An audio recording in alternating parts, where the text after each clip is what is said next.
Hello and welcome to I Talk to Ghosts. I'm Jennifer, your haunted host and professional medium. Continuing with the ghostly stories for October, I have a couple great, chilling tales to share with you this evening. Thank you so much for joining me in the candlelight. Gather a little closer. The ghosts are joining us now.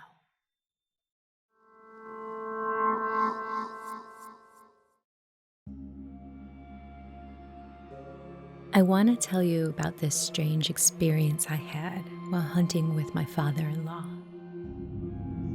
It was well before sunup, maybe 5 a.m., and we hiked to a patch of trees and sat down.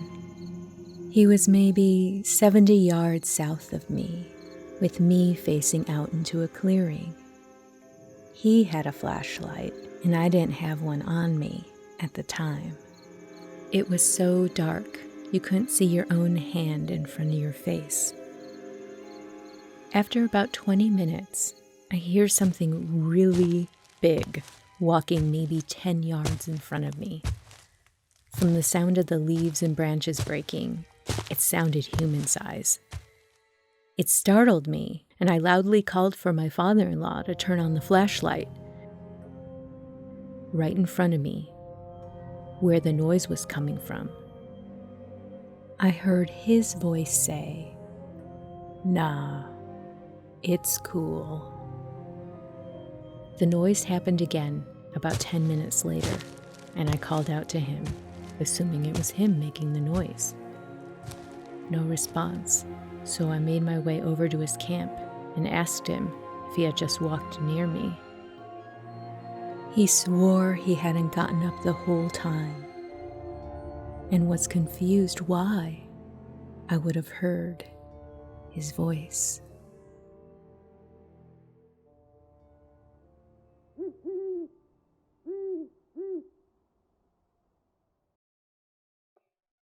Here's another spooky story for you.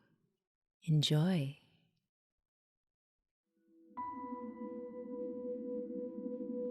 I was babysitting my niece once while I was staying at my brother's place, and they had the baby camera set up so I could see her on the little TV it came with. I was studying and started dozing off when I heard some whispering and realized it was coming from the monitor.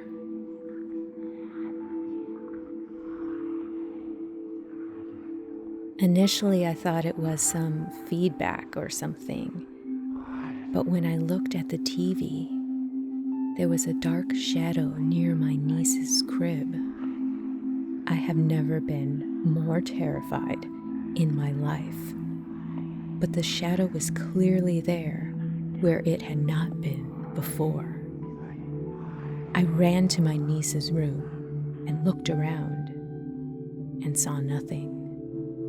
Even so, I took her out of her room to be with me. I went back to the TV monitor, and the shadow was clearly gone. I told my brother what happened, and he pulled me aside and told me not to mention it to my sister-in-law because she'd freak out, but that he had seen the same thing several times now, with the same whispering. They stayed in that house for about 4 more years. And when my niece was just learning to talk, she would tell her mom about her special friend. To this day, thinking about it terrifies me.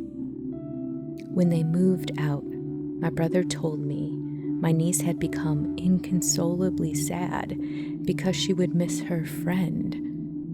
Her mom would tell her she could bring him along, but all she would say was, he couldn't leave the house.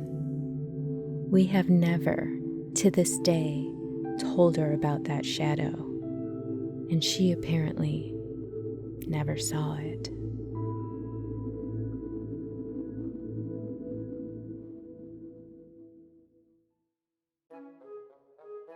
Hello, dear listener. I am so excited to share a new segment of the podcast with you, and you can be a part of it.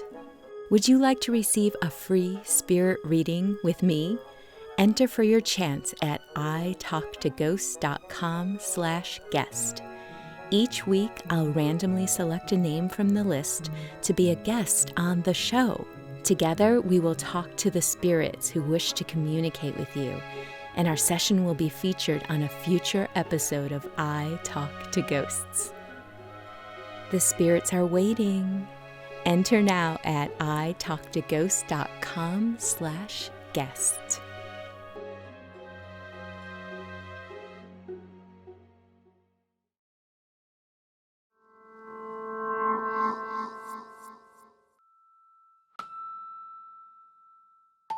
One night, when I was maybe 10 or 12, I had trouble falling asleep.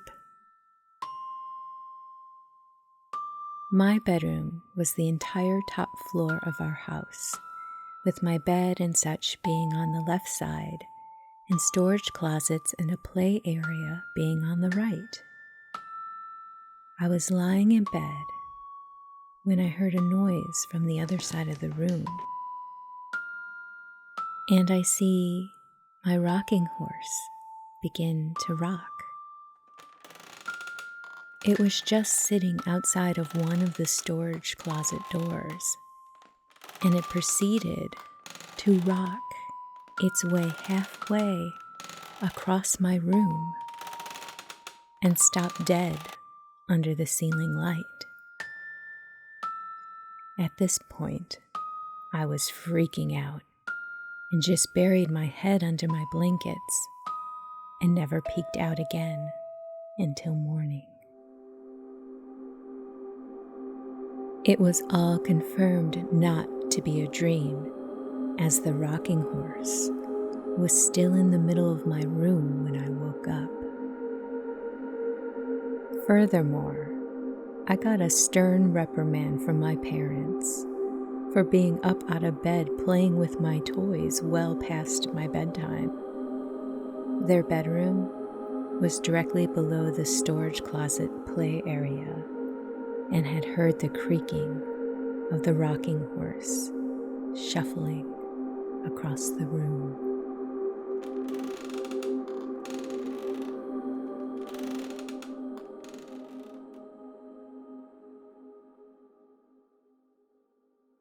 Are you enjoying your ghostly visit? If so, please follow, like, comment, and share. The ghosts may be talkative, but they are lousy at marketing, so every click helps. Tell your friends, and please leave a kind review so that others might join us, the spirits, and I thank you.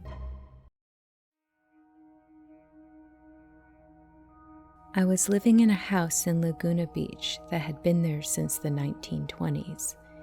In its history, it had been a speakeasy, a brothel, and a house for smuggling illegal goods. One day, my wife and I were having an argument. I can't even recall what it was about. She walked down the block to get a cup of coffee and cool off, and I was alone in the house.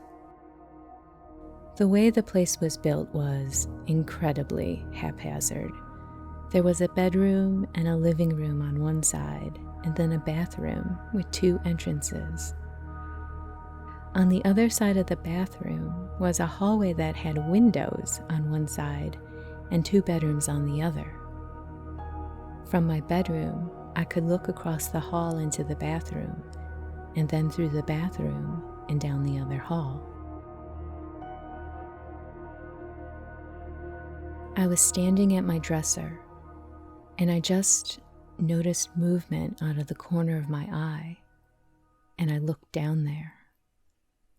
There was, and honest to God, this gives me goosebumps just typing it 17 years later. There was a black figure. It was maybe 3 feet tall, and it was only vaguely humanoid. It looked like black scribbles, like someone had scribbled a human shape, but the scribbles moved like electricity arcing. That's the best way to describe it. There was no sound that I could remember. I distinctly remember when I saw it, I wasn't afraid, I was just really confused. Then, it noticed me looking at it. I can't say it turned around, it just focused on me. Then, I was scared. I didn't move, didn't scream, nothing. I was just frozen because it just came at me. It rushed down the hall towards me. I had no idea what it intended, but as soon as it entered the bathroom, the door closest to me just slammed shut on it. I screamed. I yelled for my wife. She wasn't home. I went outside into the daylight, and I didn't go back in until she got home about 10 minutes later. I don't believe in ghosts. I don't believe I saw something supernatural, but I know I saw something. I just don't know what it was.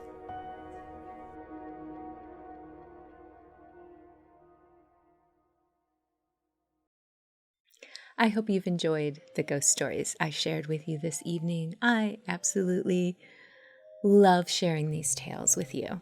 It is a fascinating passion of mine, and it's always great to connect with people who feel the same. So thank you for being my guest and joining me here in the Seance Parlor. And I hope you stay all year round, because the spooky does not end in October.